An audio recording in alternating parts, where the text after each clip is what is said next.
اچھا میں اسی حوالے سے ایک اور سوال آپ سے کرنا چاہ رہی ہوں کہ اب جس طرح بات ہو رہی ہے کہ شاید اگلے ہفتے ممکنہ طور پر ایران اور امریکہ کے مذاکرات کی ہم میزبانی شاید کر سکتے ہیں، اس سے پہلے جیسے آپ نے خود کہا کہ آپ لوگوں نے پوسٹ پون بھی کیا تھا، ایک تو یہ کہ کتنی آپ کو لگتا ہے مطلب پازیٹیو ہوگا اگر پاکستان دوبارہ میزبانی کرے اور کسی اگریمنٹ پہ چلے جائیں، کتنی اچیومنٹ پاکستان کے لیے ہو سکتی ہے؟ اور دوسرا یہ کہ آپ کے خیال میں اگر اپوزیشن کو بھی اس میں آن بورڈ لے لیا جائے یا لے لیا جاتا تو کتنا بہتر ثابت ہوتا ہے؟ دیکھیے جب انہوں نے ایک میٹنگ بلائی تھی تب بھی ہم نے ان کو یہ کہا تھا، ان کا وفد جب ہمارے پاس آیا تو ہم نے ان کو یہی کہا کہ آپ پارلیمنٹ میں آئیں، پارلیمنٹ کو اعتماد میں لیں، آپ ایران پہ اپنی پالیسی کو واضح کریں، وہاں پہ تمام لوگ موجود ہوں گے کیونکہ پارلیمنٹ فورم ہی ہے جو اس کو اعتماد میں لینا بڑا ضروری تھا۔ لیکن بدقسمتی سے وہ جو میٹنگ تھی وزیر اعظم ہاؤس میں ہوئی اور وہاں پہ کمران مرتضیٰ صاحب اس میٹنگ میں گئے تو ان کی اسٹیٹمنٹ آن ریکارڈ ہے کہ وہاں اندر جو بریفنگ دی گئی ہے وہ کوئی اتنی خاص نہیں تھی اور وزیر اعظم کے پاس بھی کوئی فیصلے کی قوت نہیں تھی۔ ہم یہ چاہتے ہیں کہ جو طاقت ہے وہ پارلیمنٹ کے پاس ہے، اس قسم کی کوئی بھی بات چیت ہو، کوئی بھی پالیسی ہو، وہ پارلیمنٹ کے سامنے رکھنی چاہیے، تمام قوم کو اعتماد میں لینا چاہیے۔ اچھا یہ فرمائیے گا کہ اب پی ٹی آئی کی حکمت عملی کیا ہے؟ مطلب کچھ لوگوں نے جب پی ٹی آئی کے جو سینئر لوگ تھے جیسے علی محمد خان صاحب وغیرہ، انہوں نے بڑا کھل کر ہمارے ٹی وی پروگرامز میں یہ بات کہی کہ دیکھیں ہم نے آپ کا مشکل ٹائم پہ ساتھ دیا، ہم نے اپنے احتجاج مؤخر کر دیے، اب گورنمنٹ بھی اگر کھلے دل سے انٹرنیشنلی دو بڑی قوتوں کو مذاکرات کی میز پر لا سکتی ہے تو پھر گورنمنٹ اپنے ہی ملک کے اندر کی سیاسی جماعتوں کو کیوں بات چیت کے لیے مذاکرات کی میز پر نہیں لا سکتی؟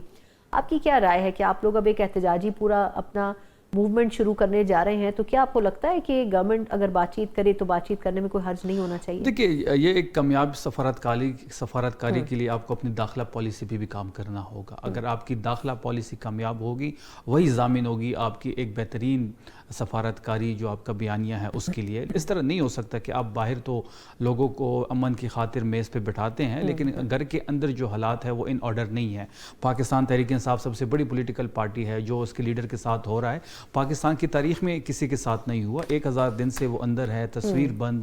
ملاقات بند، تب بھی سہولت تک نہیں دی جا رہی، بہنوں سے ملے نہیں دیا جا رہا، لیکن اس کے باوجود وہ ڈٹا ہوا ہے۔ تو آپ کو پاکستان کے اندر پاکستان تحریک انصاف سے بات کرنی پڑے گی۔ وہ سب سے بڑی پولیٹیکل پارٹی ہے پارلیمان کے اندر، اسٹیٹ پاور کے حساب سے، ووٹوں کے اعتبار سے آج بھی عمران خان سب سے زیادہ پاپولر ہے۔ سب سے زیادہ پاپولر لیڈر کو آپ اس طرح ایک دیوار کے ساتھ نہیں لگا سکتے۔ بات بڑی واضح ہے کہ اب ہم یہ سمجھ بیٹھے ہیں کہ مذمت ہوگی تو مفاہمت کا راستہ کھلے گا۔ عمران خان صاحب نے یہ ذمہ داری جو ہے وہ محمود خان اچکزئی صاحب کو دی ہوئی ہے۔ سہیل آفریدی صاحب نے پیغام بھی بھجوایا تھا، اگر عمران خان صاحب چاہتے ہیں تو ہم بالکل تیار ہیں لانگ مارچ کے لیے، اسلام آباد آنے کے لیے، کوئی بھی وہ لائے عمل دیں گے تو تحریک انصاف جو خیبر پختونخوا کی حکومت ہے وہ بالکل تیار ہے۔ آفریدی صاحب کی تیاریاں بالکل کمپلیٹ ہے۔ وہاں سے جواب آیا کہ آپ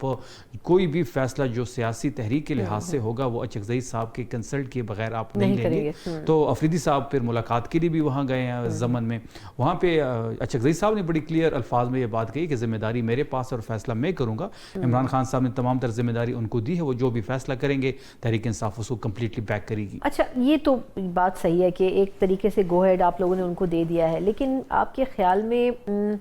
اس وقت جس طرح اس کی سچویشن ہے، علیمہ خان صاحبہ اڈیالہ جیل بھی جاتی ہیں، کچھ ان کو شکایت بھی رہی کہ اس طریقے سے جو سینئر ورکرز ہیں وہ نہیں آ رہے، ویسے تو آفریدی صاحب نے اناؤنس آج کیا ہے ان کی طرف سے کہ آپ لوگ جائیں گے، لیکن آپ کو نہیں لگتا کہ اس پلیٹ فارم پر جانے سے بجائے، مطلب احتجاج کے لیے اڈیالہ جانے سے بجائے آپ لوگ پارلیمنٹ کا فلور استعمال کریں، چاہے وہ صوبائی ہوں یا مرکزی ہوں، وہاں پر آ کر اپنا احتجاج رجسٹر کروائیں؟ دیکھیے پہلی بات یہ ہے کہ جو علیمہ آبا کی بات ہے وہ بالکل درست ہے۔ ہر عہدیدار کو اپنے عمران خان صاحب کے بیانیے کا وزن اٹھانا پڑے گا، ہر منگل سب کو وہاں پہ جانا چاہیے۔ ہائی کورٹ کا حکم ہے کہ وہاں پہ منگل کے دن اس کی ملاقات ہونی ہے فیملی سے اور وکلا سے۔ 4 دسمبر کو آخری ملاقات فیملی سے ہوئی، 16 اکتوبر کو آخری ملاقات جو ہے وکلا سے ہوئی۔ 200 دن سے زیادہ ہو گئے عمران خان صاحب آئسولیشن میں ہیں، تو پریشر بڑھانے کے لیے تمام لوگوں کو وہ منگل کے دن وہاں پہ رخ کرنا چاہیے۔ آفریدی صاحب نے اناؤنس کیا ہے، آفریدی صاحب بھی آئیں گے، آفریدی صاحب بھی آئیں گے اور ہمارے جو 91 ایم پی ایز ہیں وہ تمام لوگ وہاں پہ موجود ہوں گے۔ سب سے امپورٹنٹ چیز تو اس میں وہ 190 ملین پاؤنڈ کیس ہے، لیکن ایک طرف یہ مطلب آپ کے جو ناقدین ہیں وہ یہ کہہ رہے ہیں کہ جی پہلے یہ شکایت تھی کہ کیسز نہیں لگتے تھے، اب کیسز لگ رہے ہیں تو اس پہ یہ شکایت ہے کہ شاید فیصلے نہیں آئیں گے۔ پی ٹی آئی کی پرائیورٹی کیا ہے کہ کیسز ایٹ لیسٹ لگنے چاہیے؟ دیکھیے بالکل جو 190 ملین پاؤنڈ کا کیس ہے اس میں بنیادی جو انصاف کے تقاضے ہیں وہ پورے نہیں کیے جا رہے، اور ہمیں یہ محسوس ہو رہا ہے کہ ہمیں وہاں پہ بھی ٹارگٹ کیا جا رہا ہے. پروسیڈنگ جس طریقے سے ہو رہی ہے، جس طریقے سے شفٹ کیے جا رہے ہیں کیسز کسی اور عدالت، تو ہمیں یہ واضح طور پہ لگ رہا ہے کہ یہاں پہ ہمیں ٹارگٹ کیا جا رہا ہے، ایک اور سزا کی طرف اس چیز کو لے کے جا رہے ہیں. جو بنیادی انصاف کے تقاضے ہیں وہ کمپلیٹ ہونے چاہیے. ہم یہ چاہتے ہیں کہ عمران خان صاحب کے کیسز لگیں، بشرا بی بی صاحبہ کے کیسز لگیں، اور وہ کیسز جو ہے وہ میرٹ کے مطابق ہی فیصلہ ہو. اس طرح نہ ہو کہ نہ ہمیں سنا جائے اور اٹھا کے کسی اور عدالت میں اس کو لے کے جائیں، یا پھر تاریخ پہ تاریخ ملتی رہے. 3 سالوں میں کوئی بھی کیس اپنے ٹائم پہ نہیں لگا. کوئی کیس ایسا ہمیں یہ نہیں بتا سکتے جو ایک ٹائم فریم ہے اس کے درمیان لگا ہو، اس پہ پروسیڈنگ ہوئی ہو، اس میں سنا گیا ہو، اس میں فیصلہ کیا گیا ہو. جہاں ان کو لگتا ہے کہ تحریک انصاف کو ہم یہاں نشانہ بنا سکتے ہیں یا عمران خان صاحب کو نشانہ بنا سکتے ہیں، تو وہ یہ کیس اس کی کارروائی بھی اسپیڈ اپ کر دیتے ہیں. جہاں پہ ہم ریلیف کے لیے جاتے ہیں تو وہاں ہمارا کیس لگایا ہی نہیں جاتا. اور یہ کہ خاص طور پر کم از کم اپوزیشن کی سب سے بڑی پارٹی کو جو ریزرویشنز ہیں وہ ایڈریس نہیں ہو رہی ہیں. Thank you so much